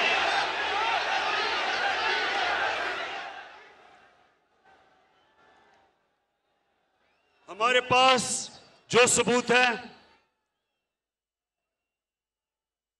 हर चीज को मैं जाहिर कर रहा हूं। जो हमारे पास सबूत है, मैं ये इसलिए आपके सामने बातें कर रहा हूं। इससे ज्यादा मैं तफसील में इसलिए बात नहीं कर रहा क्योंकि मेरी सबसे बड़ी कोशिश होती है कि मेरे मुल्क के मफादात की हिफाजत की जाए। मैं कोई ऐसी बात ना कर दूं कि मेरे मुल्क को नुकसान पहुंचे।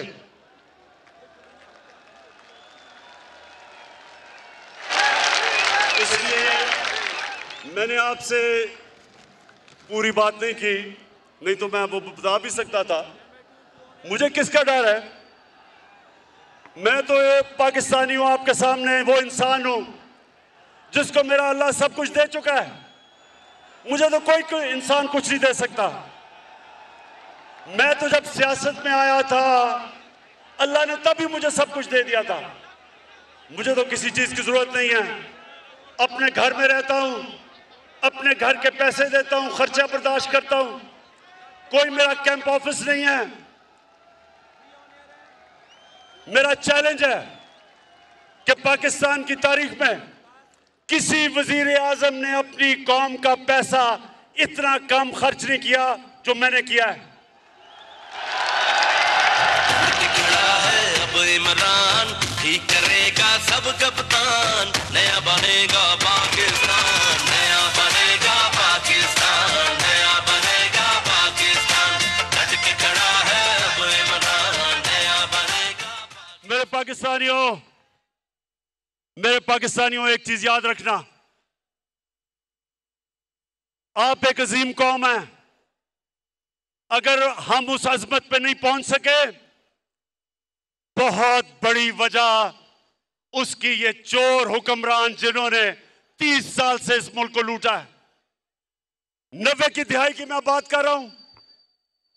मैं 70 की दिहाई में और 80 की दिहाई में हिंदुस्तान जब क्रिकेट खेलता था और क्रिकेट खेल के जब पाकिस्तान आता था तो लगता था एक गरीब मुल्क से एक खुशहाल और अमीर मुल्क में आ गया हूं। 90 की दहाई में जब ये 2 करप्ट खानदान इस मुल्क के ऊपर हावी हुए हैं,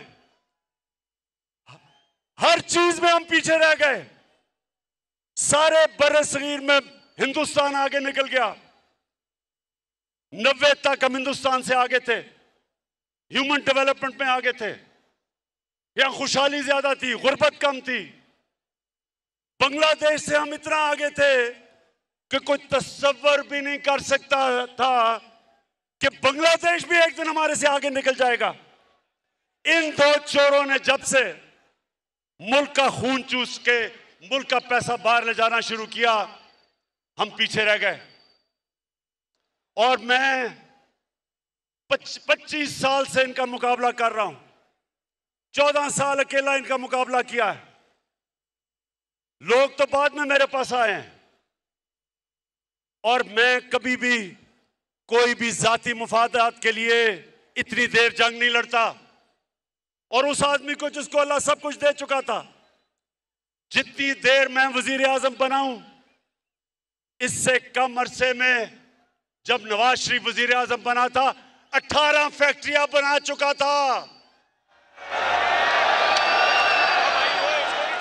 सरकारी बैंकों से पैसा लिया, फैक्ट्रियां बताई,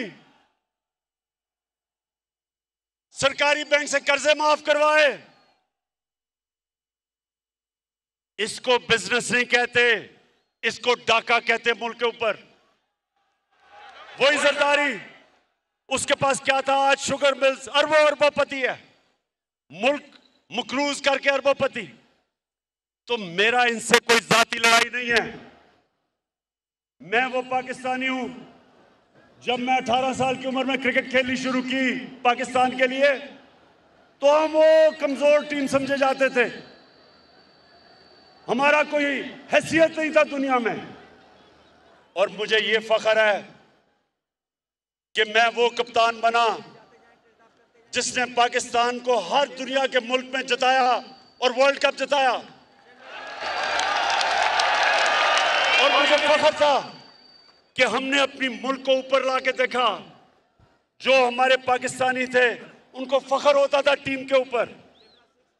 हिंदुस्तान के साथ, पाकिस्तानियों ये सुनो जरा, नौजवानों ये सुनो, 24 मैच में मैं वनडे क्रिकेट में मैं कैप्टन था हिंदुस्तान के साथ। 24 मैच, 19 जीता था। और वाहिद कैप्टन हूं जो हिंदुस्तान में जाके उनके एम्पायरों के बावजूद वहां से जीत के आया। कहने की ये बात है कि मुझे फख्र होता था कि मैं मुल्क का सर ऊपर करता हूं, मैं अपने मुल्क को लीड करता था। जब हमारी टीम जीतती थी सारे मुल्क में लोगों को फख्र होता था। तो मुझे इसलिए तकलीफ थी कि इस तरह के लोग मुल्क के ऊपर आए, मुल्क को लूटा। और जो जनरल मुशर्रफ ने सबसे ज्यादा जुल्म किया इस कौम पे, मार्शल लॉ से ज्यादा जुल्म किया कि इन दो डाकुओं को एनआरओ दे दिया, इनके सारी चोरी माफ कर दी, अपने इक्तदार के लिए घुटने टेक दिए इनके सामने। और इन्होंने आके 10 साल में दोनों हाथों से मुल्क को लूटा। 10 साल ये लूटते रहे। और जब मेरी हुकूमत आई, पहले दिन से इन्होंने मेरे पर, पहले दिन से मुझे ब्लैकमेल करना शुरू किया कि इमरान खान, अगर तुमने हुकूमत चलानी है तो हमारी चोरी और डाके माफ करने पड़ेंगे, एनआरओ देना पड़ेगा। इनका जुल्म है अपने ही सहना, सोच लिया है चुप नहीं रहना। इनका जुल्म है अपने ही सहना, सोच लिया है चुप नहीं रहना। सच का कफन है सर पर पहना। अच्छा सुनो, अब सारी कौम, मेरी सारी कौम देखेगी जब वोटिंग होगी। जब पाकिस्तान की पार्लियामेंट में वोटिंग होगी, मेरी कौम सब देखेगी। एक एक आदमी को आप देखना, जो वह वोट डालने जा रहेगा हमारी तरफ से। मैं आज उनको एक पैगाम देना चाहता हूं कि ये ना करना, ये आप ना करना। इस कौम ने कभी आपको माफ नहीं करना। आप जितना मर्जी कहें,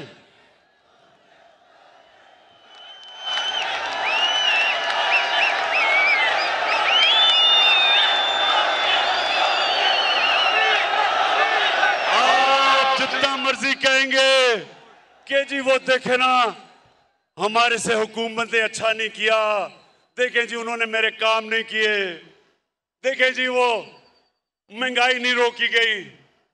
आपके पास जो रास्ता था वो एक ही है, जमहूरियत में एक रास्ता है, रिजाइन करो। अगर आपको हुकूमत नहीं पसंद आ रही तो रिजाइन करो, लेकिन 25 करोड़ रुपए सामने रख के और कहना कि जी तब आपका ज़मीर जाग जाए, वो कौम नहीं मानने लगी, कौम आपको माफ नहीं करेगी, ये कौम आपको माफ नहीं करेगी। सोशल मीडिया का जमाना है, हमेशा जब वो ज़मीर फरोश को प्रेस करेंगे तो आपकी शक्लें आ जाएंगी सामने। और आज मैं अपने नून लीग और पीपल्स पार्टी के एमएनएस को भी आज पैगाम देना चाहता हूं। मुझे ये बताएं कि आपने तो सारा वक्त कहा था कि नून लीग वालों कि जरदारी का पेट फाड़ के चोरी का पैसा निकालना था आपने, तो जब से वो इकट्ठे हुए हैं चेरी ब्लॉसम और जरदारी, जब से ये इकट्ठे हुए हैं तो इनको भूल गया है, इनको भूल गया है कि जरदारी चोर था। इसका मतलब कि वो सिर्फ चोर बुरा तब तक है जब तक आपके साथ नहीं है। इसका मतलब चोरी बुरी नहीं है, इसका मतलब चोरी बुरी चीज नहीं है। यानी कोई भी, इसलिए तो मैं पाकिस्तानी हूं, इसलिए मैंने रहमतुल्लिल आलमीन अथॉरिटी बनाई है। मैं अपने बच्चों को बताना चाहता हूं कि नबी की सीरत क्या है, नबी का पैगाम क्या था, दुनिया का सबसे अजीम इंसान बना, दुनिया का सबसे अजीम लीडर वो बने, उनका रास्ता क्या था।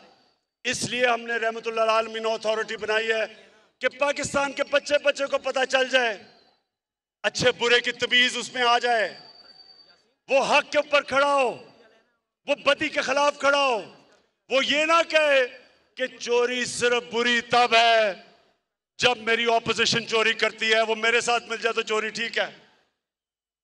और पीपल्स पार्टी वाले आप बताओ, 20 साल आप अपने लोगों को बताया कि नवाज शरीफ और शहबाज शरीफ से बड़े डाकू कोई नहीं, तो आप इकट्ठे हो गए हो। और बिलावल, जो तुम पॉलिटिक्स कर रहे हो नाना के ऊपर, ये तो नाना के कातिल हैं जिनके साथ बैठ गए हो।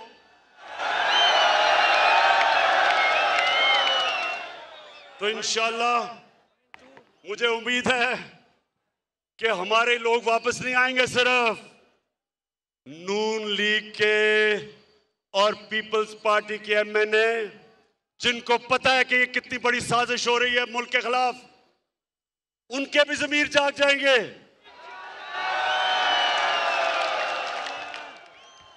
अल्लाह कहता है कुरान में, मैं जब चाहूं किसी को सीधे रास्ते पे लगा सकता हूं, कोई भी सीधे रास्ते पे लग सकता है। तो मैं इन सारे पार्टीज के, नून लीग और पीपल्स पार्टी और फजल रहमान, वैसे फजल रहमान मुझे तुम्हारी समझ नहीं आई,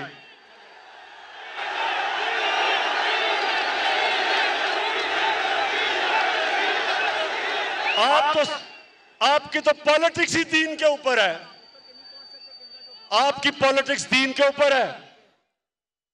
और कौन, अल्लाह किसको, अल्लाह वो किसको सादत बख्शता है कि यूनाइटेड नेशंस में जाके अपने नबी सल्लल्लाहु अलैहि वसल्लम के साथ खड़ा हो और उसकी शान में जो गुस्ताखी होती है, किसको अल्लाह वो इतना बड़ा इनाम बख्शता है कि वो जाके यूनाइटेड नेशंस में इस्लामोफोबिया के खिलाफ रेजोल्यूशन पास करवाता है और 15 मार्च को इस्लामोफोबिया का दिन बनाया जाता है।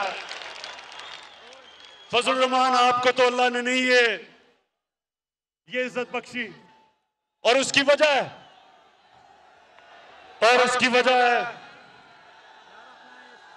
स्पीकर, हाँ उसकी वजह है कि आपकी नीयत अच्छी नहीं है, आप इस्लाम को इस्तेमाल करते हैं जाती मफादात के लिए, इसलिए अल्लाह वो आपको इज्जत नहीं देता। अल्लाह नीयतों के राज जानता है, अल्लाह जानता है दिलों के राज। फजल रहमान, जितने मर्जी इस्लाम की बात करो, अल्लाह ने आपको आज तक कभी वो एजाज नहीं दिया कि आपने दुनिया में कुछ भी इस्लाम के लिए किया।